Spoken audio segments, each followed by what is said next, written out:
So, is it better to buy a home or to have a home built for you? Sometimes building a house and constructing a house is a better deal than actually buying a resale or even buying a new home.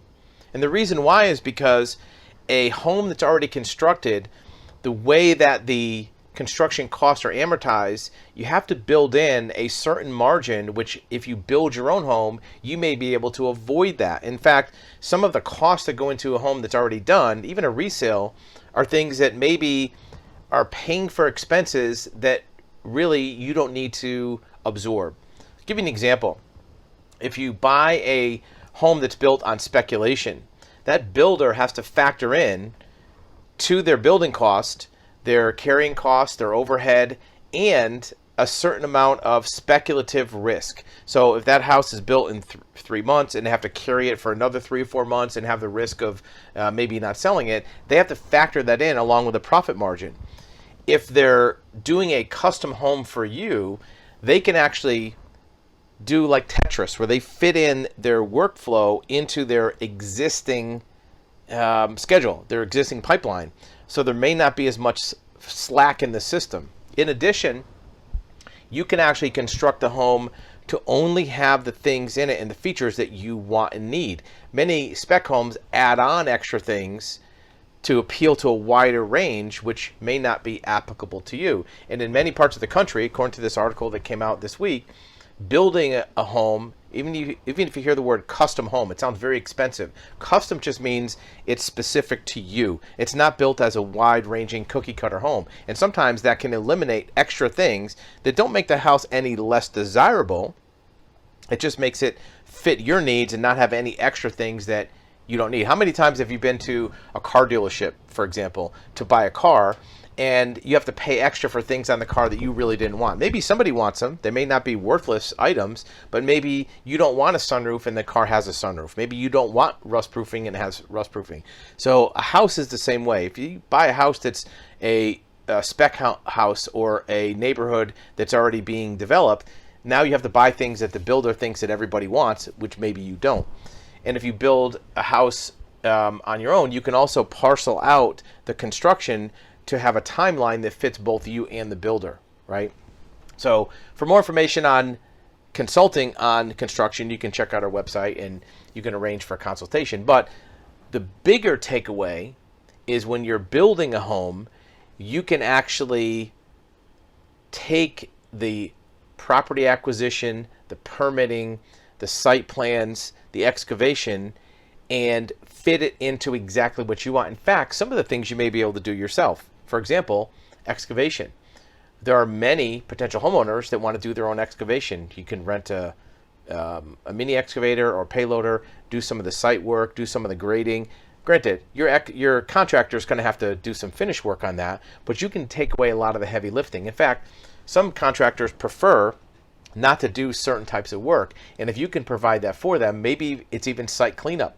Sometimes contractors don't like to move a lot of the debris off site. And if maybe you go 2 or 3 times a week and put the debris in a dumpster, that might help the builder. Maybe it's doing things like silt fence. Sometimes those are things that don't seem like that cost a lot, but there's a lot of labor costs involved with doing those. And you can work with your builder or your contractor to find the things that they would like to eliminate from it. And whether you do it yourself or you hire somebody else to do it, sometimes eliminating those things from the builder's workflow, it's not in their sweet spot of what they like to work on, and you can price it a whole lot cheaper. So how much is this going to cost? Well, in most parts of the country, a rule of thumb for building is about $150 per square foot. And this article bears that out. If you build a 2,000 square foot house, it's going to cost you about $300,000. Now that's not the land cost or some of the site work. That's the cost of construction. And some places are a little less. Out west it's $130 a foot. In the Midwest it's about $100 a foot. And some places are a little higher. If you can build a house for $100 a square foot because you're doing some of the oversight and property and project management yourself, that could get that price down to $200,000, where a spec home might be in the $300,000 range. That saves you $100,000. Even if you worked a few hours a week, 8 hours a week on this project for a year, that's like $100,000 a year job.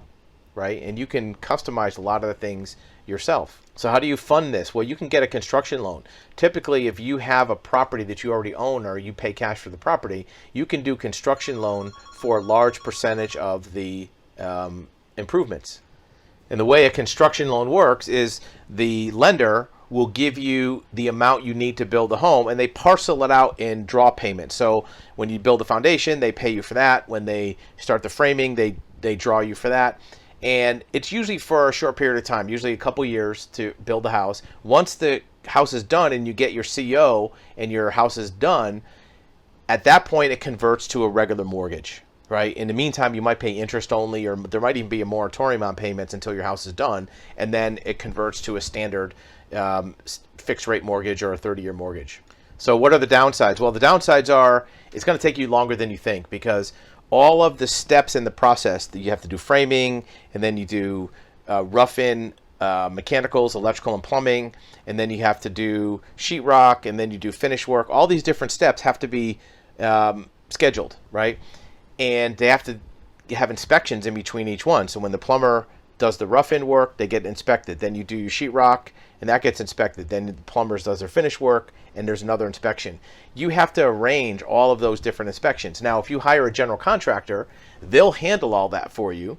And of course, they're going to have a margin, a markup for doing that, but it's probably going to be cheaper than just to have them deliver you a turnkey home already done with landscaping. In fact, that's another place you can save some money, is if you have the landscaping left off or some of the finish work left off, just the bare minimum you need to get your CO, you can do some of that yourself and save some money. Elbow grease is a good way to save money. In fact, it saves you more than just the cost of doing it, because anytime you have to have a contractor get involved, they're going to add their management markup on top of that, because it's not just paying the landscaper $20 an hour or whatever to do it. They also have to manage the process, which means there's 2 or 3 people on top of that that have to oversee it. And that might add hundreds of dollars an hour to the management costs. Anything you can eliminate from the contractor. The other thing you have to worry about is materials. Some of these materials are on back order. Even things like paint and finishings and roofing and adhesive sometimes are on back order. So if you're flexible on what kind of final finishes and trim work you can use, that might save you some time and money. Also, time is a valuable commodity.